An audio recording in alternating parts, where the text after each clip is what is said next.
So for week 5 discussion, we're talking about human bodies portrayal through throughout history, through art, mainly sculptures. And I'm gonna first talk about Donatello's painting of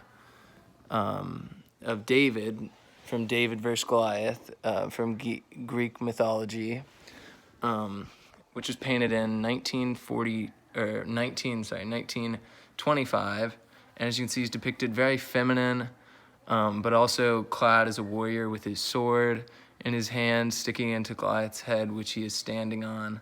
And just a very leisurely pose with his helmet and boots is the only thing he's wearing. But yeah, I'd say the main takeaways is how little muscle definition he's given, especially depicted as after the battle with Goliath. Donatello does a really good job of studying Greek and Roman sculptures, and I think that's really telling in this because you get a very big Greek and Roman vibe off this sculpture. And I think it's a really telling thing to talk about how it's taken place right after he has slain Goliath, and I think that's really cool. And for the second painting, I'll be talking, or for the second sculpture, I'll be talking about another Renaissance sculpture of David, actually, which is painted by Michelangelo, and as you can see, it is much more masculine painting of him. He is clad with no sword this time, and it's just a very biblical version of him, as he is depicted as this almost godlike figure because it's such a big statue weighing 8 tons actually.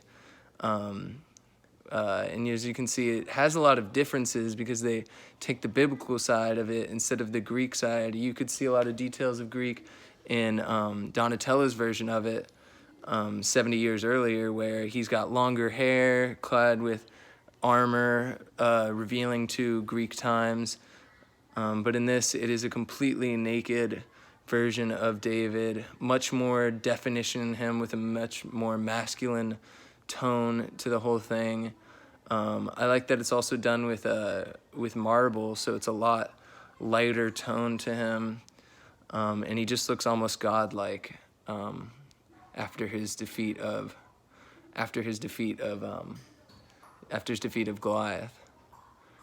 And the third painting I'm gonna be talking about is also a Renaissance sculpture of Perseus holding Medusa's head, as you can see there, which was done in 1804 to 1806 by Antonio Canova. And it's just a great sculpture for this time, especially because it dives right into the heart of Greek mythology, especially so late in history in the 18th century. But it's a beautiful painting depicting him as a relished warrior with his sword in his hand, the head of Medusa looking right into it as she can no longer turn him to stone. Of course, he is made of stone, but with nothing but his helmet, his sword, and his robe hanging off one of his arms, the arm holding Medusa, actually. And it's just a really beautiful painting. I love his pose, too, because it's very telling of this time, very heroic. One toe pointed. It's a style that a lot of famous sculptors actually do, where most of the weight is on one foot, they found out. But as you can see throughout the times, Renaissance and Greek mythology have played a huge part in making a lot of these most famous sculptures, and it's really cool to see the change throughout time. As you can see, a lot of the paintings got much more masculine. They didn't shy away from putting clothes on them, but they do a really good job of keeping it true to their eras and putting their own little spins on it. So yeah, that was this week's session. See you guys next time.